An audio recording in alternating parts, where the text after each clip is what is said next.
సువార్త ఎన్ని రకాలు? 4 రకాలు. ఏది మత్తయి, మార్కు, లూకా, యోహాను అనుకుంటారా? అవి కాదు.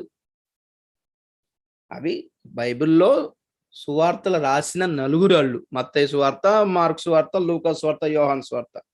నేను చెప్పిన 4 సువార్తలు అవి కాదు.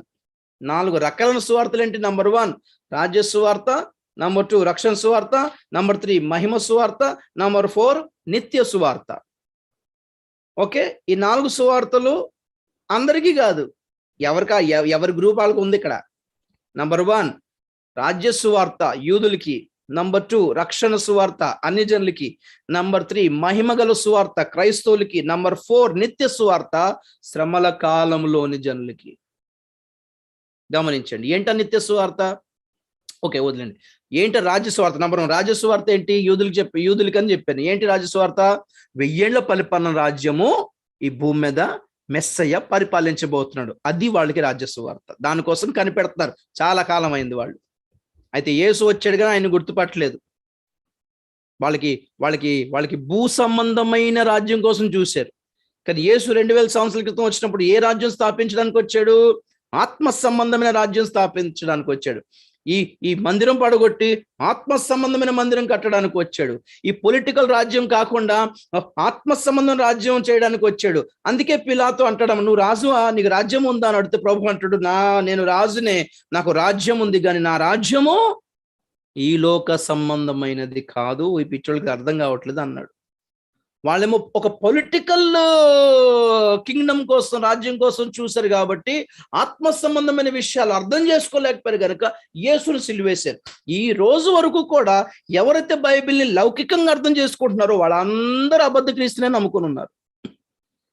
బైబిల్ని ఆత్మీయంగా అర్థం చేసుకోండి. లోకంతో దేవుడికి పని లేదు. లోకంలో ఏదో స్థాపించాలన్న ఐడియా దేవునికి లేదు. లోకంలో ఏదో గొప్ప కార్యాలు చేశారన్న ఐడియా దేవునికి లేదు. లోకంలో నుండి జనులను కొని వాళ్ళనే ఒక రాజ్యంగా చేసుకున్నాడు. లోకంతో ఆయనకేం పని? ఇండియాతో ఆయనకేం పని? ఇజ్రాయెల్తో ఆయనకేం పని? ఆయనకి అమెరికాతో ఆయనకేం పని? ఇజ్రాయెల్ దేశంలో యూదుల్లో నుండి కూడా జనులను పక్కకు పిలిచి దేవుని రాజ్యం వచ్చేస్తున్నారు రండి అన్నాడు. మరి వాళ్ళందరినీ రమ్మనలేదు. మరి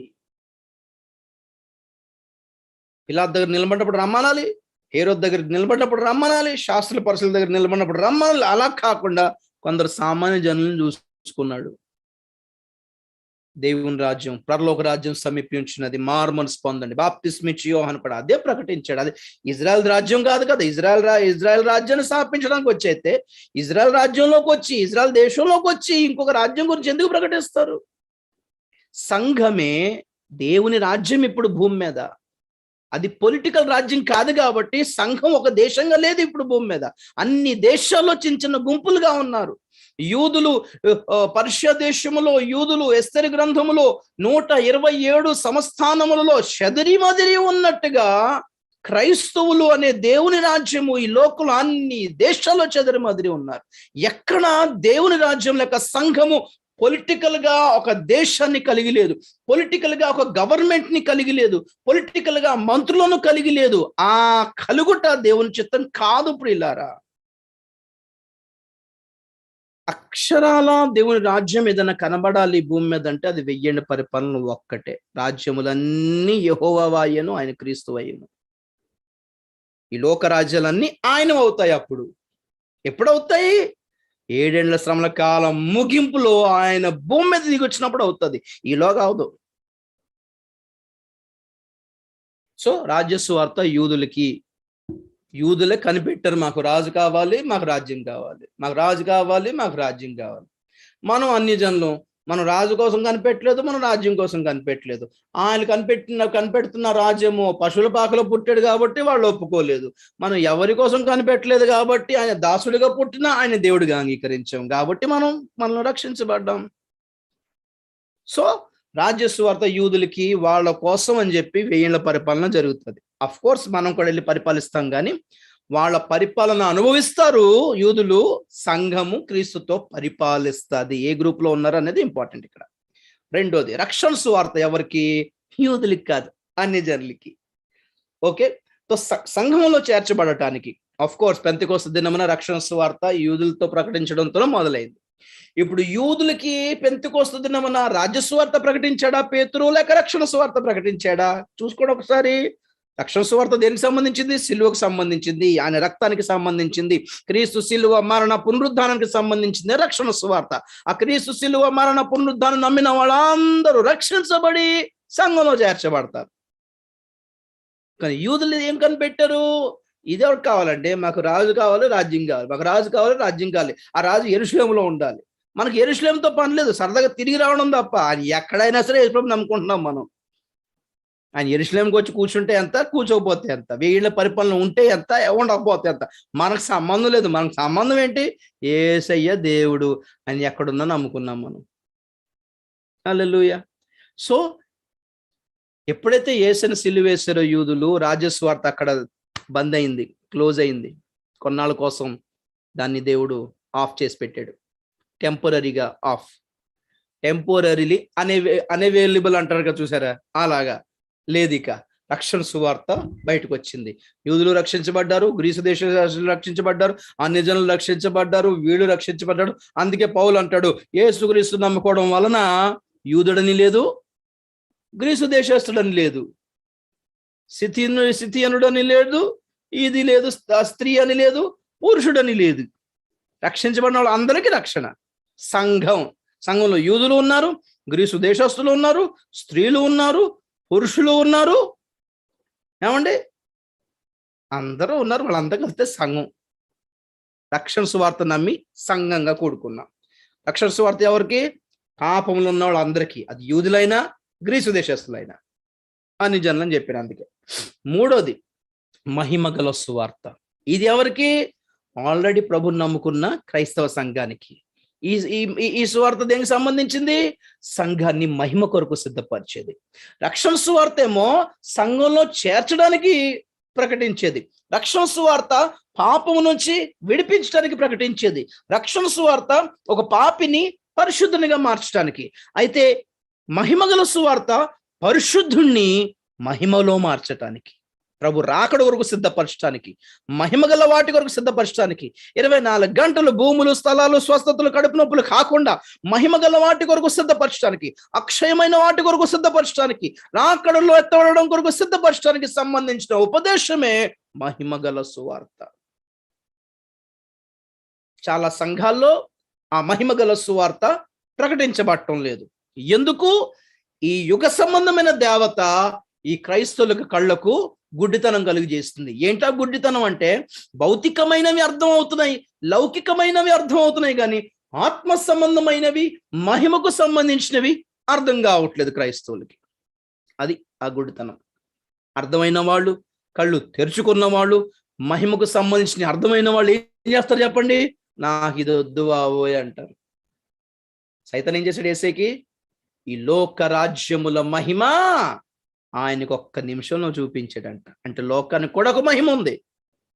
చాలా మంది దీనిని సంపాదించడానికి వేగిర పడుతున్నారు, ప్రాకులాడుతున్నారు. కానీ మహిమగల సువార్త దేనికి సంబంధించింది? మహామహిమకు సంబంధించింది. పౌలు కూడా అంటాడు, భూవస్తు రూపముల మహిమ వేరు, ఆకాశ వస్తు రూపముల మహిమ వేరు. ఏ మహిమ కావాలని ప్రార్థన చేస్తున్నారు, ఏ మహిమ కావాలని ప్రకటిస్తున్నారు, ఏ మహిమ కావాలని ప్రసంగాలు అంటున్నారు. చూసుకోండి ఒక్కసారి, ఏది కావాలో అదే దొరుకుతుందండి.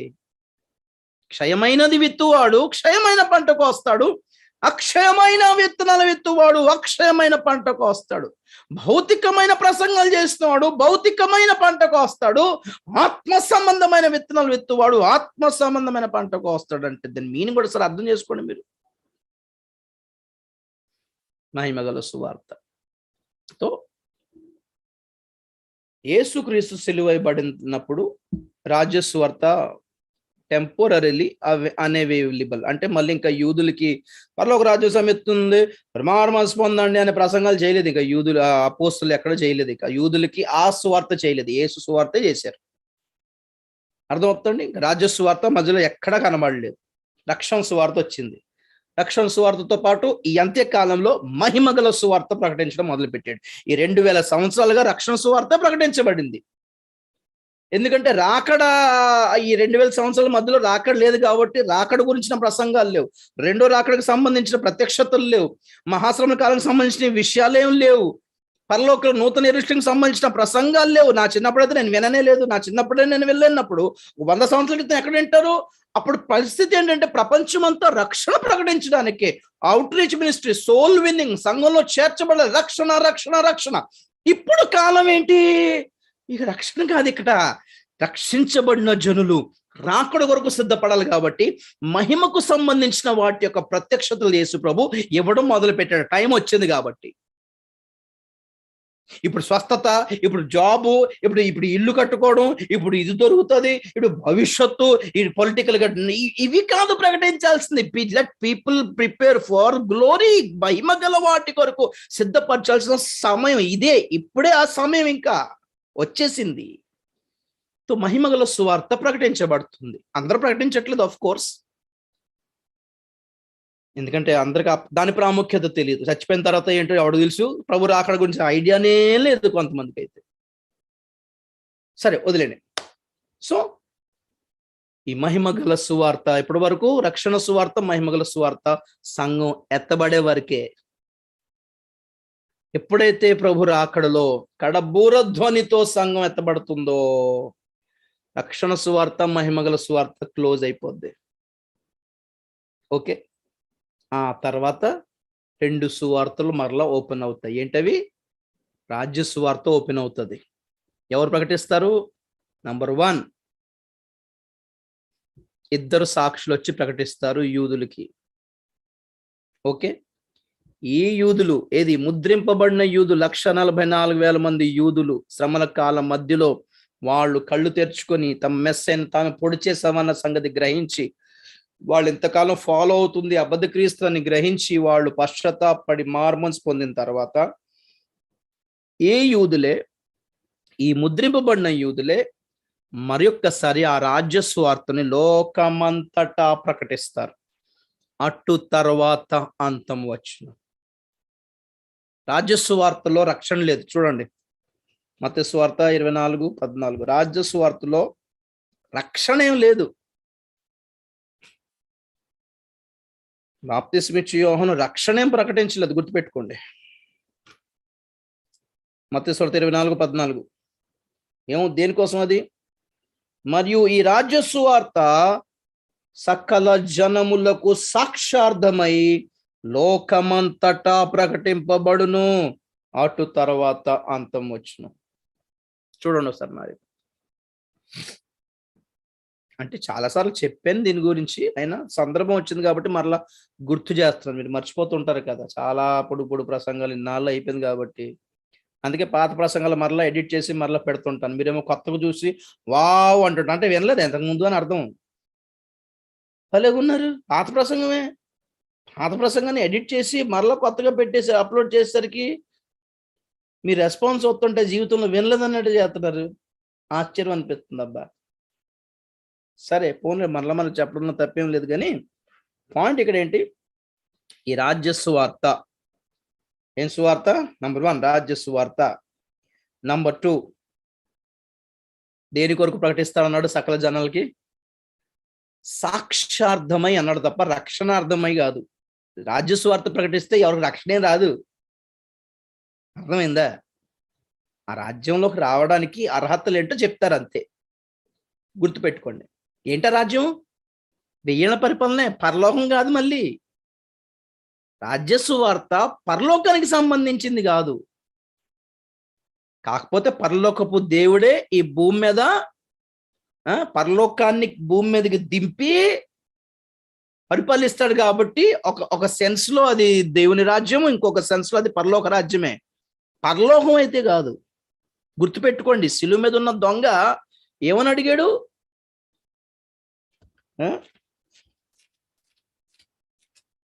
శిలువ మీద ఉన్న దొంగ, ప్రైజ్ ది లార్డ్. చూడండి, ఎక్కర్లేదు కానీ నేను మరలా కన్ఫ్యూజ్ అయ్యి కరెక్టా కాదని చూసుకోవడానికి తీసాను. 23:42 లూకా. ఆయనను చూచి యేసు, నీవు నీ రాజ్యములోనికి వచ్చినప్పుడు నన్ను జ్ఞాపకం చేసుకొనమనెను. చూడండి. ఈ చిన్న గ్రామర్ చాలా ఇంపార్టెంట్ ఇక్కడ. కొన్నిసార్లు మనం పట్టించుకోం కానీ యేసుప్రభు చచ్చిపోతే ఎక్కడికి వెళ్ళాలి? జనరల్ గా పరలోకానికి వెళ్ళాలి. అప్పుడు ఆ ప్రేయర్ ఎలా ఉండాలి? నీవు నీ రాజ్యంలోనికి వెళ్ళినప్పుడు అని అంటలేదు, నీ రాజ్యంలోనికి వచ్చినప్పుడు అంటున్నాడు. వస్తుంది, భూమి మీదకి వస్తుంది ఆయన రాజ్యం. అంటే 1000 ఏళ్ల పరిపాలన. ఒకటి ఫుట్నోట్లో ఉన్నాడు, నీవు నీ రాజ్యముతో వచ్చినప్పుడు అన్నాడు. 1000 ఏళ్ల పరిపాలనప్పుడు శ్రమల కాలం, 7 ఏళ్ల శ్రమల కాలం చివరిలో యేసే తన సంఘంతో దిగి వస్తాడు. అది కూడా, సంఘం కూడా రాజ్యమే కదా, సంఘంతో దిగి వస్తాడు, రాజ్యముతో దిగి వస్తాడు, రాజ్యములోనికి దిగి వస్తాడు. అది పరలోకం కాదు, భూమి మీద అని అర్థం. Praise the lord. గుర్తుపెట్టుకోండి. సో రాజ్య సువార్త 1000 ఏళ్ల పరిపాలనకు సంబంధించింది.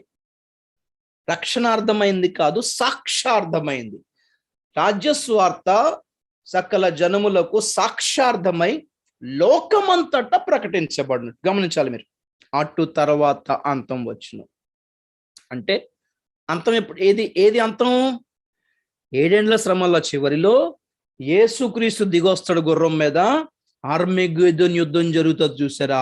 ఆ రోజు పూర్తిగా సూర్యుడు బ్లాక్ అయి, చంద్రుడు రెడ్ అయి, ఆకాశ శక్తులన్నీ కదిలి, అప్పుడు ఎప్పుడు ఆ బ్లాక్ హోల్స్ ఎప్పుడైతే ఓపెన్ అవుతాయో అవన్నీ లాగేసుకుంటే మొత్తం అంతా ఈ డస్ట్ అంతా, ఈ చెత్త అంతా, ఈ ప్రకృతికి అదంతా అలా జుర్రుకొని లాగుతుందో ఏదో మొత్తం మీద ఇదే భూమి మరలా రీమాడిఫై అవుద్ది. అది అంతం. ఈ యుగానికి అది అంతం, ఈ జనరేషన్కి అది అంతం, ఈ ప్రస్తుత తరానికి, ప్రస్తుత జనాంగానికి, ఈ సాగుతున్న ఈ లోకానికి అది అంతం. అప్పుడు మరలా ప్రభు దాన్ని రీమాడిఫై చేస్తే ఒకలాంటి కూల్ వాతావరణం వచ్చేస్తుంది, మంచు యుగం లాంటిది. కూల్ అని ఎందుకు అంటున్నానంటే, ఫ్రిడ్జ్ లో పెట్టిన వస్తువులు ఎక్కువ నిల్వ ఉంటాయి. అలాగా 1000 ఏళ్ల పరిపాలనలో మనుషులు 1000 సంవత్సరాలు బతకాలి అంటే వాతావరణం ఇంత వేడిగా ఉంటే అవదు, కూల్ అవుద్ది. క్రిములు, కీటకాలు, వైరస్లు ఇవేం రావు, అందుకే తొందరగా చావు రాదు. ఓకే, పాపులైనా అన్ని జనులు ఉన్నా ఆ 1000 ఏళ్ల పరిపాలనలో వాళ్ళు కూడా ఇంచుమించు 1000 సంవత్సరాలు బతుకుతారని అర్థం. చావు కూడా ఉంటది, మరణం కూడా ఉంటది అఫ్ కోర్స్, కానీ మాక్సిమం చాలా మంది ఉంటారు, చాలా మంది పిల్లలు కంటారు, చాలా జనం అవుతారు 1000 ఏళ్ల పరిపాలనలో. ఓకే, సో ఇప్పుడు పాయింట్ ఏంటంటే, రాజ్య సువార్త లోకమంతటా ప్రకటిస్తేనే గాని అంతం రాదు అన్నప్పుడు వినాలి. ఇది 7 ఏళ్ల శ్రమల కాలంలో ముద్రింపబడిన యూదులు మిగిలిన జనానికి ప్రకటించేస్తారు, ఈజీగా మొత్తం ప్రకటించేస్తారు, అంతా అయిపోద్ది. అందరికీ అందకపోయినా పెద్ద విషయం కాదు, జనరల్ గా రాశాడు.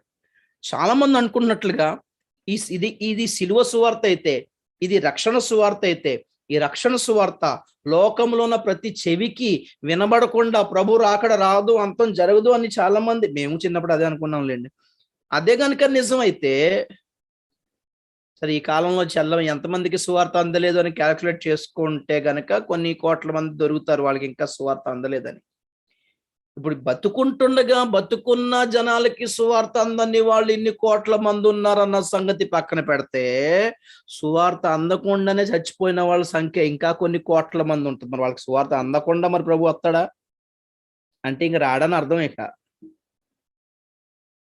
ఎందుకంటే సువార్త బతుకున్నోడికేనా, చచ్చిపోయినోడికి కాదా? చాలాసార్లు అన్నాను, మిడీవియల్ ఏజెస్ లో అంటే 10th century, 11th century, 12th సెంచరీలో క్రైస్తవత్వం ఇంత ప్రబలం లేదు. ఇండియాలో తోమా గారు వచ్చినప్పుడు క్రైస్తవత్వం వచ్చినా, అప్పుడు రాజులు పరిపాలించిన ఆ కాలంలో, లేకపోతే శ్రీకృష్ణదేవరాయలు వారు పరిపాలించిన ఆ కాలంలో ఎవరు సువార్త చేశారు ఆయనకి, ఆ రాజ్యానికి? లేదు. మరి అశోకుడు పరిపాలించినప్పుడు ఎవరు సువార్త చేశారు వాళ్ళకి? లేదు, అప్పట్లో మిషనరీస్ లేరు కదా. కానీ క్రైస్తవత్వం ఉంది. అక్కడ కేరళ, తమిళనాడులో కొంచెం అరకొరగా అలాగ ఉంది. కానీ అంటే సువార్త వినకుండానే చచ్చిపోయిన వాళ్ళ సంఖ్య కొల్లలుగా కొన్ని కోట్ల అసంఖ్యాక జనం ఉన్నారని అర్థం. మరి వాళ్ళకి సువార్త అందకుండా ఎందుకు చచ్చిపోయారు? మరి దేవుడు ఏం చేసి ఉండాలి? వాళ్ళందరికీ సువార్త ప్రకటించొద్దా? ఆ కాలంలో ఏదో మిషనరీని పంపిస్తే అయిపోయేది కదా. లేరా? అప్పట్లో ఉన్నారు క్రైస్తవులు, సువార్థికులు, మిషనరీలు. అందరూ ఏర్పాట్లో లేరు అని అర్థం. అనవసరమైన చెత్త అంతా దేవుడు పోగు చేసుకోడు అని అర్థమైందా? సో లోకమంతటా ప్రకటిస్తాను కానీ ప్రభు రాడు అనుకునే కాన్సెప్ట్ రాంగ్. ఎందుకంటే ఇప్పటికీ ఈ యుగంలో కూడా ప్రభు గురించి వినకుండా చచ్చిపోయిన వాళ్ళు చాలా మందే ఉన్నారు. మరి కాబట్టి రాజ్య సువార్త అంటే రక్షణ సువార్త కాదు. ఫస్ట్ థింగ్, లోకమంతటా ప్రకటించడం అంటే ఇప్పుడున్న జనం అందరికీ వినబడాలని కాదు. నంబర్ 2, మూడోది అది శ్రమల కాలంలో యూదులు ప్రకటిస్తారు. అది కూడా పరలోకం గురించి కాదు. రాజ్య సువార్త అంటే వేయిల పరిపాలన గురించి. అది రక్షణకు సంబంధించింది కాదు, సాక్ష్యానికి సంబంధించింది. Okay, right. సో ఈ రాజ్య సువార్త శ్రమల కాలంలో ప్రకటించబడుతుంది. ఓకే, సో శ్రమల కాలంలో రెండో సగంలో కావచ్చు ఈ నిత్య సువార్త పరలోకంలో దూత ప్రకటిస్తాడు. ఏమిటి ఆ సువార్త చూద్దాం. నిత్య సువార్త దేనికి సంబంధించింది? ఇది దూతలు ప్రకటిస్తారు. ఏంటంటే ఆ సువార్త? ప్రకటన 14:7 చదువుతున్నాను. ఎంత టైం? అతడు ఎవరు అంటే ఆ దూత, నిత్య సువార్త ప్రకటిస్తున్న దూత, ఆకాశంలో ఎగిరి ప్రకటిస్తున్న దూత, మీరు దేవునికి భయపడి ఆయనను మహిమపరచుడి, ఆయన తీర్పు తీర్చు గడియ వచ్చెను గనక ఆకాశమును భూమిని సముద్రమును జలధారులను కలుగ చేసిన వానికి నమస్కారము చేయుడి అని గొప్ప స్వరముతో చెప్పాను. ఏం తీర్పిది? ఏం తీర్పు వస్తుందని చెప్పాడు? ఆయన తీర్పు తీర్చు గడియ వచ్చాను. ఏంటో తీర్పు? ఫైనల్ తీర్పు, ఆర్మెగెద్దోన్ యుద్ధం. యేసు రాజుగా దిగొచ్చి ఆర్మెగెద్దోన్ యుద్ధం చేసి ఈ లోకానికి భయంకరమైన తీర్పు తీర్చబోతున్నాడు గనక ఏం చేయమని ప్రకటిస్తుంది? దేవునికి భయపడండి. ఎలా పడితే అలా, ఏ వేషాలు వేస్తే ఆ వేషాలు వేస్తే నడుస్తుంది అనుకుంటున్నారా?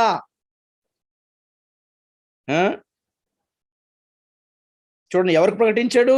6వ వచనంలో, ప్రతి జనమునకును ప్రతి వంశమునకును ఆయా భాషలు మాట్లాడు వారికి ప్రతి ప్రజలకును ప్రకటించినట్లు నిత్య సువార్త తీసుకొని ఆకాశ మధ్యమున ఎగురుచుండను. దాని మీనింగ్ ఏంటి? ఈ ప్రతి ప్రజలో నుండి, ప్రతి వంశంలో నుండి, ఆయా భాషలు మాట్లాడు వారిలో నుండి, చూస్తున్నారు నా వైపు, వీళ్ళందరూ సంఘం కాదు. హలో, వీళ్ళకి ప్రకటించింది రక్షణ సువార్త కూడా కాదు, మళ్ళీ నిత్య సువార్త. అక్కడ రక్షణ సువార్త ప్రకటిస్తే సంఘం ఉండాలి. అక్కడ సంఘం భూమి మీద ఉన్నంత వరకే రక్షణ సువార్త. ఎందుకంటే రక్షించబడి ఎక్కడ చేర్చబడతారు? సంఘంలో చేర్చబడతారు. సంఘమే భూమి మీద లేనప్పుడు ఇక రక్షణ సువార్త, శిలువ సువార్త, రక్తం సువార్త, యేసు ప్రభువుని నమ్ముకున్న సువార్తలే ఉండవు అక్కడ. మరి ఏ సువార్త ఉంటుంది? తీర్పు తీర్చే దేవుడు ఒకడు ఉన్నాడు, ఆయన దిగొస్తున్నాడు. మరి ఏం చేద్దాం అనుకుంటున్నారు? అమ్మో, తీర్పు తీరుస్తాడా అని ఆ దేవునికి భయపడితే చాలు. ఇది పరలోకం వెళ్ళరు, చెప్తాను వినండి. భయపడేదే దేవుని తీర్పులకు, ఆయన ఉగ్రతకును భయపడితే చాలు, వాళ్ళు 1000 ఏళ్ల పరిపాలనకి వెళ్ళే భాగ్యం సంపాదిస్తారు. అలా భయపడిన వాళ్ళు ఏం చేయాలి? దేవునికి భయపడిన వాళ్ళు ఏం చేయాలి? అబద్ధ క్రీస్తు తరుముతున్న యూదులను కాపాడాలి. భయపడే వాళ్ళు చేసే పని. నిర్గమకాండము గుర్తొచ్చి నేను చెప్తున్నాను. నేను నిజంగా ప్రిపేర్ అయితే బాగుండేది. చాలా అద్భుతమైన టాపిక్ ఇది, భయం గురించి. నిర్గమకాండం 1వ అధ్యాయంలో ఫరో ఏం ఆజ్ఞాపించాడంటే, వినాలి, ఫరో ఏం ఆజ్ఞాపించాడంటే, ఇశ్రాయేలీయులు మరి వాళ్ళ రక్షకుడు ఎవరో పుడతాడు అంటున్నారు కాబట్టి రక్షకుడు పుట్టకుండా మగ పిల్లలందరినీ చంపేయండి, ఆడపిల్లల్ని బ్రతకనీయండి అని చెప్పేసి ఆదేశాలు జారీ చేశాడు. ఇప్పుడు ఎన్నిసార్లు అయితే ఇశ్రాయేలీయుల స్త్రీలు గర్భవతులై ప్రసూతి సమయం దగ్గర పడిందో వాళ్ళ దగ్గరికి మంత్రస్థానులు, దాదులు వెళ్ళి, నర్సులు వెళ్ళి డెలివరీ చెయ్యాలి. వాళ్ళు ఏం చేశారంట చూద్దాం. 1వ అధ్యాయము 15 నుండి చదువుతున్నా. మరియు ఐగుప్తు రాజు షిప్రా పూయా అను హెబ్రియుల మంత్రస్థానులతో మాట్లాడి, మీరు హెబ్రియులకు మంత్రస్థాని పని చేయొచ్చు వారిని కానుపు పీటల మీద చూచినప్పుడు మగవాడైన ఎడల వానిని చంపుడి, ఆడుదైన ఎడల దానిని బ్రతకనీయుడని వారితో చెప్పెను. అయితే జాగ్రత్త వినాలి, అయితే ఆ మంత్రస్థానులు దేవునికి భయపడి ఐగుప్తు రాజు తమకు ఆజ్ఞాపించినట్లు చేయక మగ పిల్లలను బ్రతకనీయగా. దేవునికి స్తోత్రం. ఐగుప్తు రాజు మంత్రస్థానులను పిలిపించి, మీరెందుకు మగ పిల్లలను బ్రతికినిచ్చితిరి, ఈ పని ఎలా చేసితిరని అడిగాను. అందుకు ఆ మంత్రస్థానులు పాపం చాలా తెలివిగా అన్నారు. ఏంటంటే, హెబ్రీ స్త్రీలు ఐగుప్తు స్త్రీలు వంటి కారు, అంత సోమరపోతలేం కారు, వారు చురుకైన వారు, మంత్రసాని వారు వారి దగ్గరికి వారి యొద్దకు వెళ్ళక మునిపే వారు ప్రసవించి ఉందరని ఫరోతో చెప్పిరి.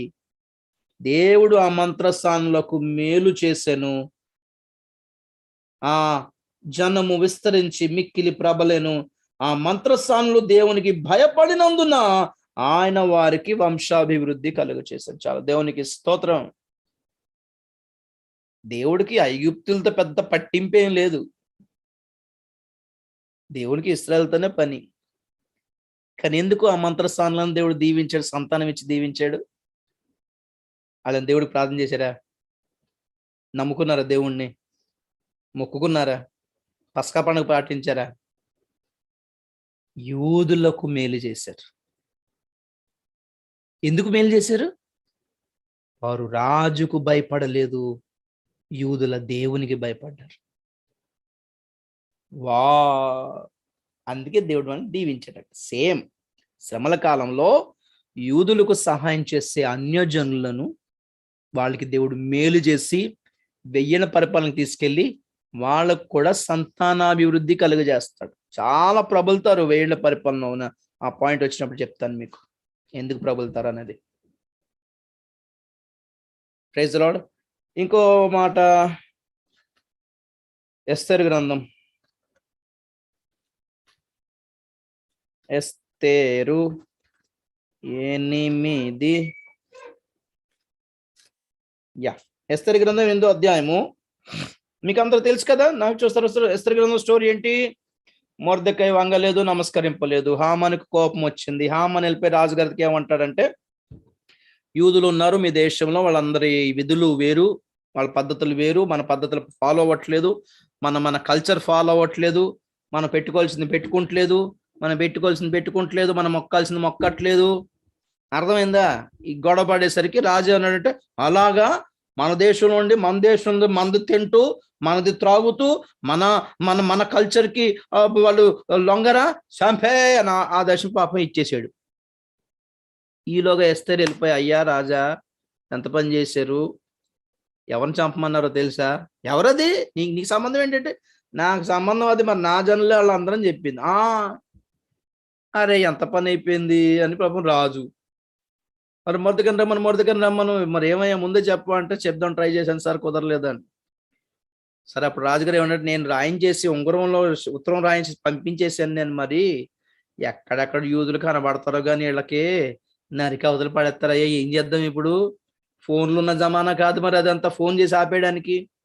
ఇప్పుడు రాజు ఏమన్నట్టు మొర్దెకైతో, నాన్న నువ్వు పని చేయి, నువ్వు ఒక టీం తయారు చేయి, ఎంతమంది యూదులు చంపడానికి వెళ్ళారో నేను చెప్పానని వాళ్ళందరూ నువ్వు చంపి వెళ్ళిపోయి ముందు. వాళ్ళు యూదులను చంపడానికి వెళ్ళే ముందు మొర్దెకై టీం తయారు చేసి వాళ్ళందరం చంపేసి హతమార్చాను. హల్లెలూయా. అది జరిగింది. ఎందుకు అదే దగ్గరికి వచ్చేటప్పటికి సరే స్టోరీ తర్వాత మనం చదువుకోండి. 17 చదువుతున్నాం లాస్ట్. ఓకే, 16-17, 8వ అధ్యాయము 16-17 వచనాలు. మరియు యూదులకు క్షేమమును ఆనందమును సంతుష్టియు ఘనతయు కలిగేను. అంత యుద్ధం అయిపోయింది, యూదులకు శత్రులందరూ చచ్చిపోయారు, యూదులను చంపాలనుకున్న వాళ్ళందరూ చచ్చిపోయారు, రాజుగారు మారిపోయాడు. 17వ వచనం, రాజు చేసిన తీర్మానమును అతని చట్టమును వచ్చిన ప్రతి సంస్థానమందును ప్రతి పట్టణమందును యూదులకు ఆనందమును సంతోషమును కలిగెను. అది శుభదినమని విందు చేసుకొనిరి. మరియు దేశ జనులలో యూదుల ఎడల భయము కలిగెను గనుక అనేకులు యూదుల మతము అవలంబించిరి. యూదుల దేవుడు ఎంతో గొప్పోడో చూసి ఆ పర్షియా దేశపు జనులు చాలా మంది మొర్దెకై, అలాగే రాజు ఎస్తేరు, రాణి వాళ్ళు ఎలా హతమార్చారు శత్రులను చూచి, వాళ్ళ దేవుడు ఎంత గొప్పడో చూసి వాళ్ళు ఏం చేశారంట, వాళ్ళ మతమును అవలంబించిరి. ఉద్యమం నేను అంటున్నట్టు ఉద్యమం కొన్నిసార్లు నాకు అనిపిస్తుంటది, ఇప్పుడు కాదు వచ్చేది ఉద్యమం, శ్రమల కాలంలోనే వస్తుంది. చాలా మంది దేవుని వైపు తిరుగుతారు.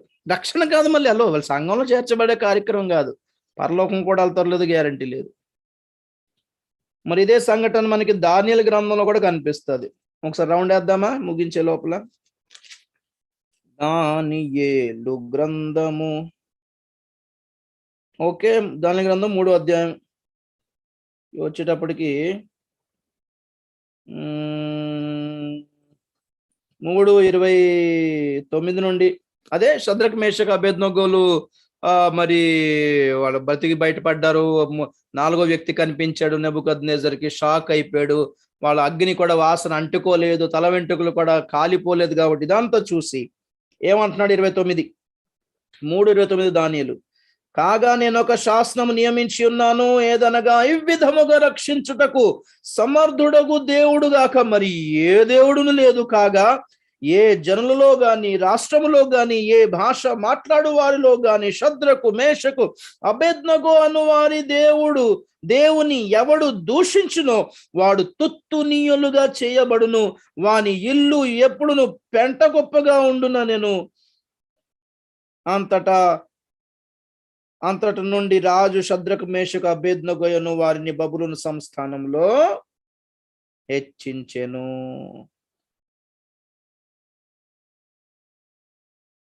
Praise the lord.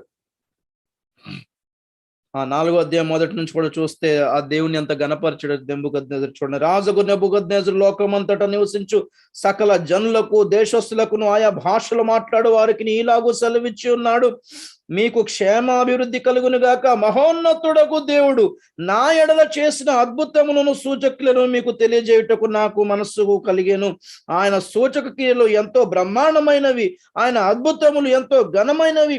ఆయన రాజ్యము శాశ్వత రాజ్యము, ఆయన ఆధిపత్యము తరతరము నిల్చును. చాలు. నెబుకద్నెజరు, షద్రకు మేషకు అబేద్నెగోలు అను వారి యొక్క దేవుని గొప్పతనం చూసినంత మాత్రాన, దేవుని పొగిడినంత మాత్రాన, ఆ పూటకి తన బబులోను సంస్థానం అంతట్లో యూదా మతపు దేవుణ్ణి ఆరాధించాలని ప్రకటించినంత మాత్రాన బబులోను దేశం అంతా యూదా దేశం ఏం మారిపోలేదు. Hello, don't get obsessed with patriotism. దైవభక్తి తగ్గిపోయి దేశభక్తి ఎక్కువైపోతుంది. దేవుని ప్రణాళికలు అలాంటివి ఏం లేవు. కానీ ఇక్కడ ఏం జరిగింది? షద్రకు మేషకు అబేద్నెగోలు, మళ్ళీ ఇదే 666 ముద్ర, ఆ ప్రతిమకి వంగక, నమస్కరింపక, సాష్టాంగ పడక, సాగిల పడక ధైర్యంగా నిలబడి ఉంటుండగా ఆ 7 అంతల అగ్నిగుండంలో పడినా వాళ్ళు శావకపోగా అందరూ షాక్ అయ్యారు. మరి 7 ఏళ్ల శ్రమల కాలంలో సేమ్ సిచ్యువేషన్. అక్కడ కూడా మళ్ళీ యూదులదే శ్రమ, అక్కడ కూడా మళ్ళీ 666 ముద్రే, అబద్ధ క్రీస్తే. కానీ ముద్రించబడిన 1,44,000 మంది జనులను దేవుడు కాపాడుకుంటాడంట, చచ్చిపోకుండా. మరి ఎన్ని షూట్ చేయిస్తాడో, ఎన్ని బాంబులు ఇస్తాడో, మరి వాళ్ళకి ఏం కాదంట. మరి ఎలాగో మొత్తం 1,44,000 మంది బతికిపోతుంటారు. వాళ్ళు రాజ్య సువార్త ప్రకటిస్తారు. మరి వాళ్ళ దేవుడు వాళ్ళని ఎలా బ్రతికించాడో ఈ అబద్ధ క్రీస్తు యొక్క కోపము నుండి అది గమనించిన చాలా మంది అన్యజనులు వాళ్ళ దేవునికి భయపడతారు. Praise the lord. దూషించడానికి భయపడతారు వాళ్ళ దేవుణ్ణి. Praise the lord. నెక్స్ట్ చివరిగా చెప్తాం కదా, అది ఎప్పుడు అర్మెగెద్దోన్ యుద్ధం అప్పుడు దేవుడు యేసయ్య దిగి వచ్చి ఆ జనులకు తీర్చే తీర్పు గురించిన భయం, దేవుడు తీర్పు తీరుస్తాడన్న భయం రావాలి. ఇదే నిత్య సువార్త. ప్రకటన గ్రంథం 11వ అధ్యాయం, ప్రకటన గ్రంథం 11వ అధ్యాయం 15 నుండి చదువుతున్నా. 7వ బోర అంటే శ్రమల మధ్యలో ఊదేది కాదు. 7వ బోర అంటే సంఘం ఎత్తబడేటప్పుడు ఊడేది కాదు. 7వ బోర అంటే 7 శ్రమల కాల చివరిలో యేసుక్రీస్తు భూమి మీదకి దిగి వచ్చేటప్పుడు ఊదే బోరా. గుర్తుపెట్టుకోండి, 7వ బోరే కడబోర అయితే, ఆ కడబోర రాక సంఘం తీసుకెళ్లేదైతే, అదే శ్రమల మధ్యలోదైతే, మరి శ్రమలు అయిపోయిన తర్వాత యేసు గుర్రం మీద దిగి వచ్చేటప్పుడు ఏ బోర ఊదరా? ఊదితే అది 8వ బోరా. చూసుకోండి, ఒకసారి రాసుకొని పెట్టుకొని చూసుకోండి, అది 8వ బోర అనాలా? సైలెంట్ గా వస్తాడా? అసలు బోర్లన్నీ ఊదేది అక్కడేనాయే. యేసు ప్రభు రాజుల రాజుగా, ప్రభుల ప్రభువుగా తెల్లని గుర్రం ఎక్కి దూతల సమూహంతో సంఘంతో పాటు దిగి వచ్చినప్పుడు బాహాటముగా, ఆర్భాటముగా అక్కడ దేవుడు అక్కడ 7వ బోర ఊదుతాడు. అక్కడ అదే రాస్తున్నాడు. అక్కడ 7వ బోర్లో జరిగింది ఏంటి? ఏం జరగలేదు. ఏం జరిగింది? 15వ వచనం, 11:15. 7వ దూత బోర ఊదినప్పుడు పరలోకంలో గొప్ప శబ్దములు పుట్టెను. ఆ శబ్దములు ఈ లోక రాజ్యము మన ప్రభు రాజ్యమును, ఆయన క్రీస్తు రాజ్యమును ఆయను, ఆయన యుగ యుగముల వరకు ఏలుననెను. 7వ బోర ఊదినప్పుడు జరిగిన మ్యాటర్ ఏంటి? ప్రకటన, అనౌన్స్మెంట్ అయిపోయింది. లోక రాజ్యాలన్నీ అయిపోయినాయ్యా, ఇంకేం లేవు, ఇంకేం మిగలదు భూమి మీద. సమస్త రాజ్యములు ఆ దేవుని వాయను, ఆయన క్రీస్తు వాయను, ఇంకా ఆయనే వెళుతాడు. ఫ్రమ్ నౌ ఆన్వర్డ్స్ ఇది మొదలుకొని రాజ్యాలన్నీ దేవునివే అన్నాడు అక్కడ 7వ బోరులో. అదే సంఘం ఎత్తబడేదైతే, లోకరాజ్యములన్నీ దేవుని వాయనంటే, అది శ్రమల మధ్యలో జరిగేదైతే, మరి 2 శ్రమల మధ్యలో అంటే మొదటి 3.5, మరి 2వ 3.5లో భూమి మీద ఎవరి రాజ్యం ఉంది? దేవుందా?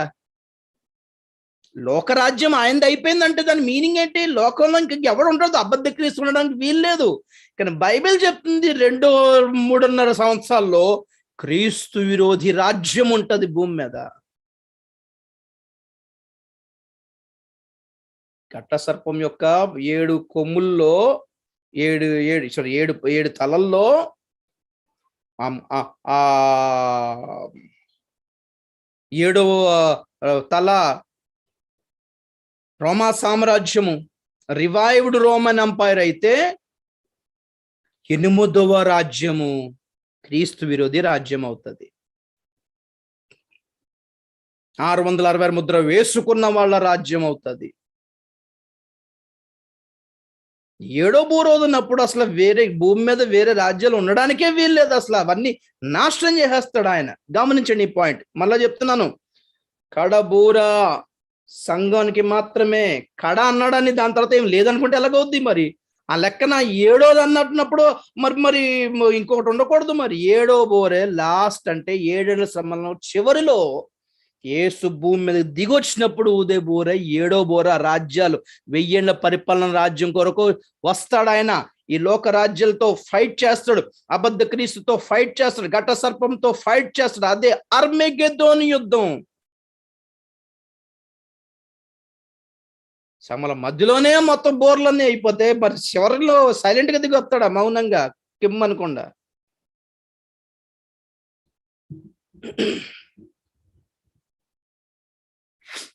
రైట్, ఏం జరిగింది అక్కడ? 16వ వచనం. అంతటా దేవుని ఎదుట సింహాసనాసీనులకు ఆ 24 పెద్దలు సాష్టాంగపడి దేవునికి నమస్కారం చేసి ఏం పాడుతున్నారో చూద్దాం. వర్తమాన భూతకాలముల్లో ఉండు దేవుడువైన ప్రభువా, సర్వాధికారి, నీవు నీ మహాబలమును స్వీకరించి ఏలుచున్నావు గనుక మేము నీకు కృతజ్ఞతాస్తుతులు చెల్లించుచున్నాము. జనములు కోపగించినందున నీకు కోపము వచ్చెను, మృతులకు మృతులు తీర్పు పొందుటకును, నీ దాసులకు ప్రవక్తలకును పరిశుద్ధులకును నీ నామమునకు భయపడు వారికి నీ తగిన ఫలమిచ్చుటకును, గొప్పవారేమి కొద్దివారేమి భూమిని నశింపచేయు వారికి నశింపచేయుటకును సమయము వచ్చిందని చెప్పిరి. అర్మగెద్దోను యుద్ధానికి టైం అయింది అని వాళ్ళు గట్టిగా అరిచారంట. వచ్చేసింది ప్రభు, అయిపోయింది ప్రభు, ఇక టైం అయిపోయింది అన్న, రాజ్యాలని నీవే నాయన, స్తోత్రం నాయన, స్తోత్రం నాయన అన్నారు. ఎవరికి ప్రతిఫలం? జనాలు దేవుడి మీద కోపపడినందుకు దేవుడికి వాళ్ళ మీద కోపం వస్తుంది. ఆయన దాసులకు ప్రవక్తలకు పరిశుద్ధులకు ప్రతిఫలం ఇవ్వడానికి టైం వచ్చింది. నీ నామమునకు దాసులకు ప్రవక్తలు అంటే అక్కడ ఎవరు? శ్రమల కాలంలో ముద్రింపబడిన 144,000 మంది యూదులు. వాళ్ళ గురించి ఏమన్నాడు 7:3లో? దేవుని దాసులను ముద్రించు వరకు అంటాడు. దాసులు వాళ్ళందరూ ప్రకటిస్తారు, దాసులుగా ఏర్పరచుకుంటాడు దేవుడు వాళ్ళని.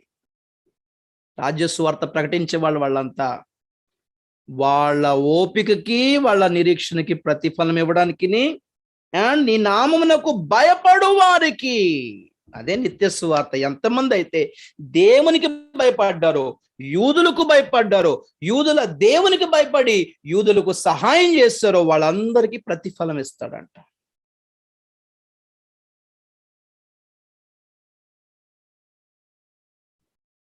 ఏడో బోర అంటే కడబూర కాదు, ఏడో బోర సంఘానికి కాదు, ఏడో బోర శ్రమల మధ్యలో కాదు, ఏడో బోర శ్రమల చివరిలో అర్మగెద్దోనప్పుడు అని గుర్తుపెట్టుకోండి.